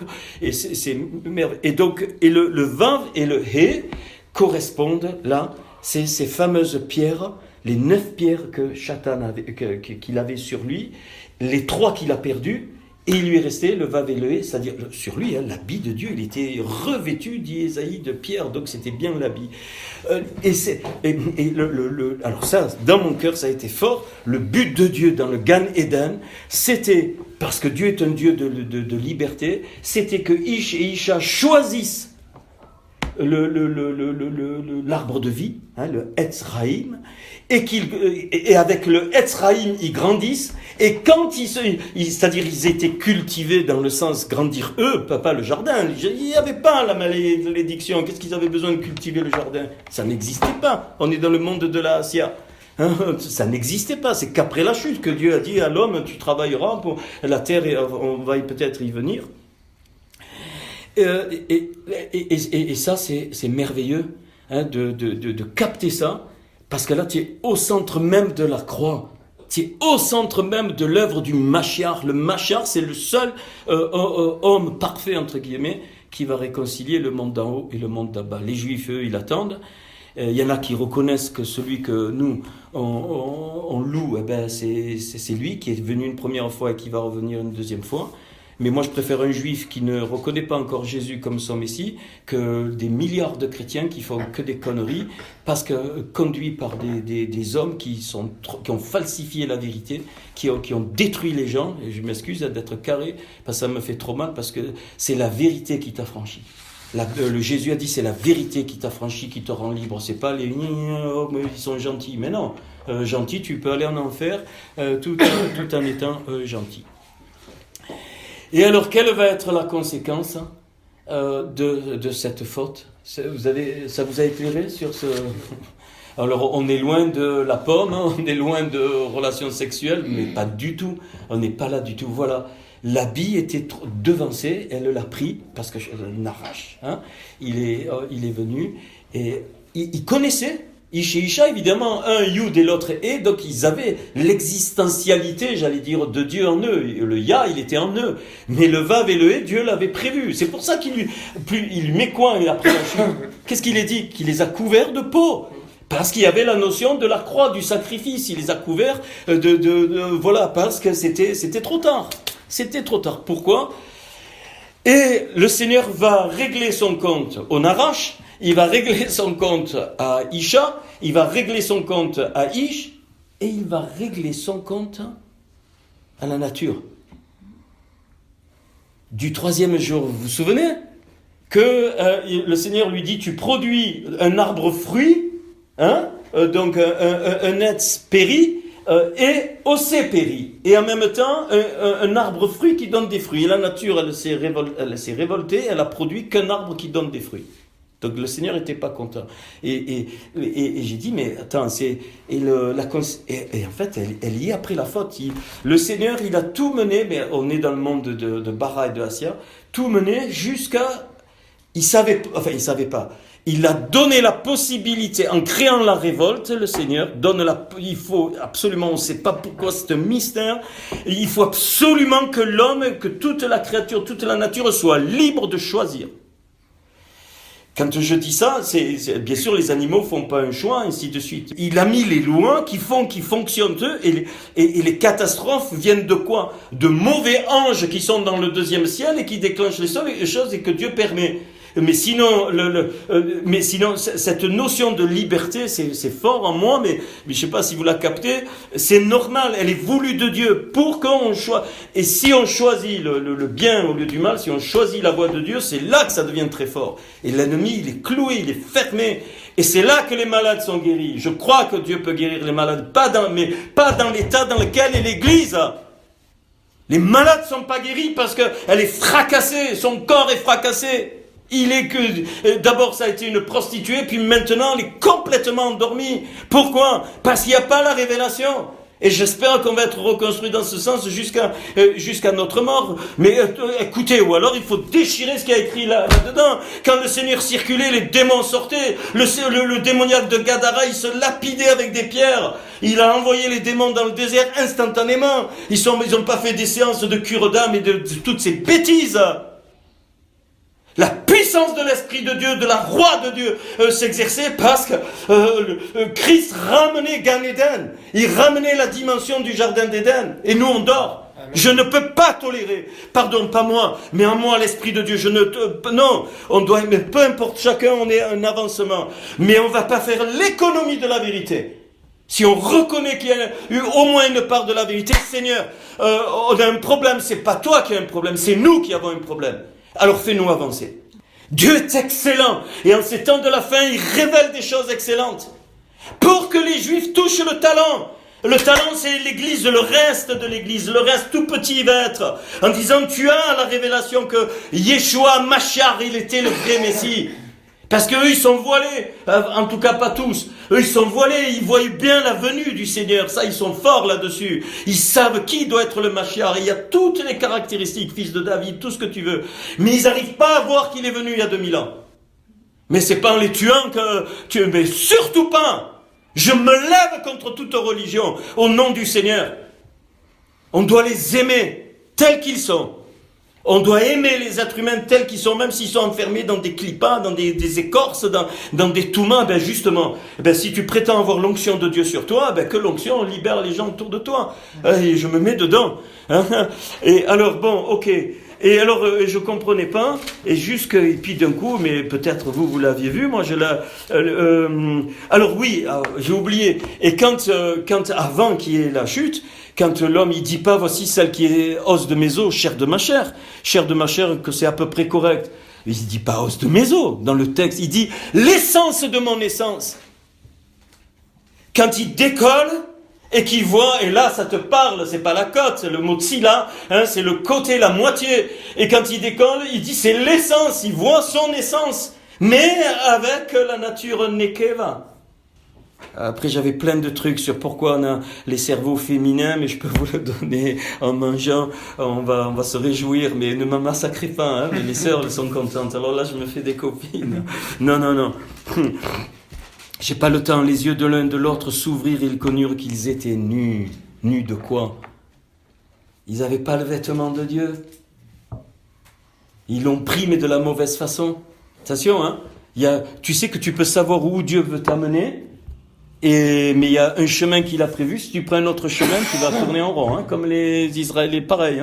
Il y a une façon, il y a la façon de Dieu d'arriver au but où le Seigneur, c'est très important. Et jusqu'à aujourd'hui, la perte de temps, pourquoi il est dit hâter le retour du Seigneur, ça veut dire quoi? On a le pouvoir d'hâter le retour du Seigneur? Oui, oui. Si le corps de Christ, si le peuple de Dieu, le peuple juif, n'avait pas été un peuple au Khoured, et l'Église y compris un peuple au Khoured, il y a longtemps que le Mashiach serait revenu. Parce que Dieu est un Dieu d'amour que je n'ai pas. La patience, je dis pas. Mais le jour Apocalypse, c'est très clair. Quand la coupe va déborder, elle va déborder. Alors, on lit les conséquences de la chute. Alors, je le lis en français, ça va. Mais après, je peux vous donner quelques mots hébreux il faut que je le révise mieux, mais je l'ai. Alors déjà, il repousse évidemment chacun la faute sur l'autre. Ça y est, c'est fait, la faute est rentrée. Donc le ego se dévoile à ce moment-là. Et on est toujours dans le monde de la Assia. Tant que Dieu parle, on est dans le monde de la Assia. Alors qu'est-ce qu'il dit au Narash? Puisque tu as fait, tu seras maudit entre tout le bétail et entre tous les animaux des champs, tu marcheras sur ton ventre. C'est à ce moment-là que le Narash, qu'est-ce que c'était ce Narash? J'en sais rien. Sauf si Dieu révèle, on va voir, je vais essayer de chercher. Est-ce que c'était un être qui ressemblait à Adam, puisque Ève a été attirée, ou est-ce que c'était une créature? Je pense plutôt ça, une créature qui était habillée de certains trucs de Dieu. Enfin bon, peu importe. Voilà. Alors toujours, pensez à ça. La conséquence de la faute, il y a toujours la malédiction et l'humiliation. Toujours. Voilà pourquoi Paul dira qu'il voulait savoir aux Corinthiens Christ et Christ crucifié. Face à la malédiction, tu as la vérité Christ qui vient briser la malédiction. Et face à l'humiliation, tu as la crucifixion qui absorbe l'humiliation et qui te réintègre. Tu comprends? Christ crucifié, donc c'est face à la malédiction et humiliation. Christ a été maudit quelque part, puisqu'il a pris tout le péché de l'humanité en lui, donc il a absorbé la malédiction et crucifié. Il a été humilié, comme le pire que tout. Mais on sait que l'ennemi il s'est trompé. Pareil, là, il y a une histoire d'habit, mais je ne vais pas le faire, je suis trop fatigué. Il croyait avoir pris l'habit. Mais la résurrection, tout déchiré. Et voilà pourquoi le voile s'est déchiré à l'intérieur du temple. Ça y est, le monde d'en haut était possible maintenant en Christ, avec le monde d'en bas. Et les chrétiens, j'ose dire le mot, j'aime plus ce mot, et les petits machiars auraient dû porter ça. Les premiers l'ont vécu, ils étaient dans la tête du corps. Les premiers, on voit les miracles dans le livre des Actes, mais nous, plus du tout, ça s'est dégénéré, et c'est une souffrance dans le cœur de Dieu. Est-ce que tu sais que Dieu pleure de ça?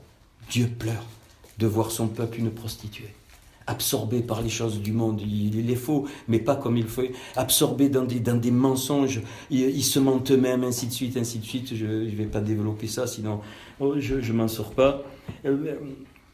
Voilà, donc il est maudit et donc humilié, tu marcheras sur le ventre et tu mangeras de la poussière tous les jours de ta vie. Alors voilà, c'est ici. Et le texte hébreu, j'ai regardé, c'est bien ligné au sens génération. Hein? Donc, alors, que je vous dise, le bara, c'est la création de Dieu, mais après, le toldot, c'est l'histoire de la création. Donc, c'est deux choses différentes.